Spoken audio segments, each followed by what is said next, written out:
Hello ladies and gentlemen, welcome back to the channel. I am Delta132 and today we have my 2011 Saab 95. Now I ended up doing a car audio subwoofer install, and when I did that I ended up cross-threading the bolt to the positive battery terminal. I ended up having to cut that bolt out and put a little temporary repair. So what I ended up doing is getting this, which is a full battery terminal with the fuse block. It's for a 2014 Malibu, but they do share the same parts. Same with the 2011 Buick Regal, I believe. First, what I'm going to do is remove this cover, which you just press in on both sides and lift up.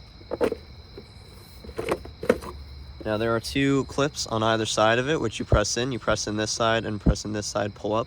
This is the part I have to reinstall, but it's the same thing. You just pull this. This is kind of annoying. There we go. And boom. Now this is all that it does open, because there's this whatever module it is behind it. Now I did a temporary repair with a Phillips screw bolt and a temporary nut.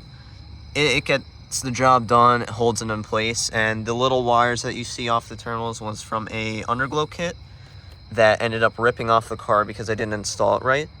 So I will be removing those. So first off, what I'm going to do is remove the negative battery terminal, and then I'm going to work on removing the rest of these terminals after maybe about 5 minutes of letting the car sit after disconnecting the negative battery terminal, just to make sure there's nothing residual. Now with that removed, you have the rest of these. So on this one, which it's the same for the positive, it's just I removed the positive bolt, but the nut on this is 10 millimeter, and I believe the larger nuts on here are 13, and the smaller ones might also be 10.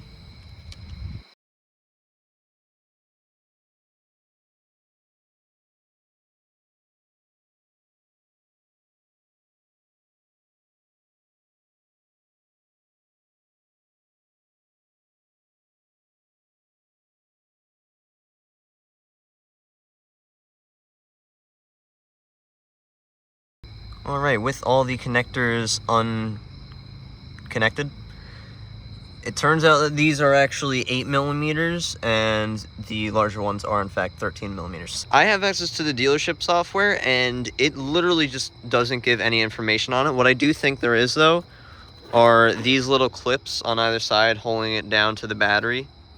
So what I have is a flathead screwdriver, and I'm going to try and pry them off either side.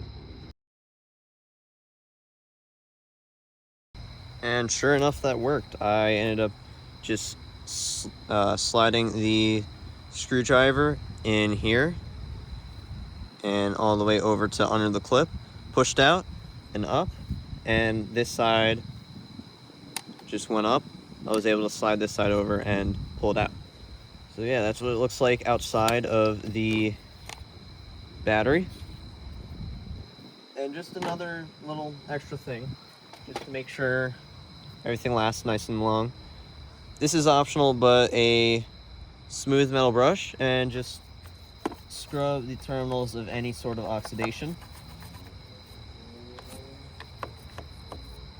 And this side happens to be pretty bad, I can show you. So under this, you could see, well, first off, on this pad's pretty dirty, but yeah, that's all oxidation. That could just be scrubbed away.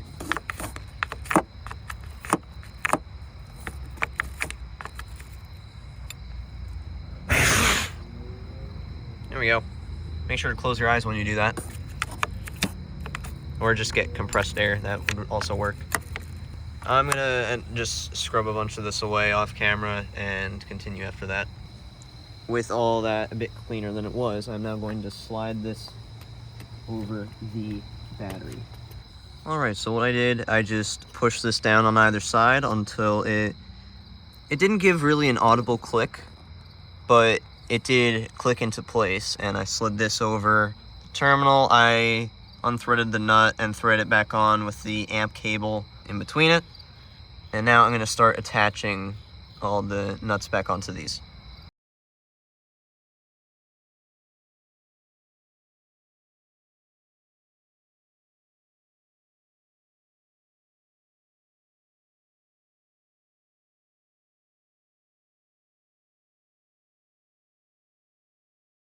Alright, with all the new connections on and nice and snug, that's the thing. You don't want to over tighten them, just snug them. They don't have to be insanely tight as long as they don't move. I personally thread all the nuts on by hand first, just so I don't end up cross threading them. I don't know why I didn't do that originally to prevent all this. That's really it, and I think that should be done.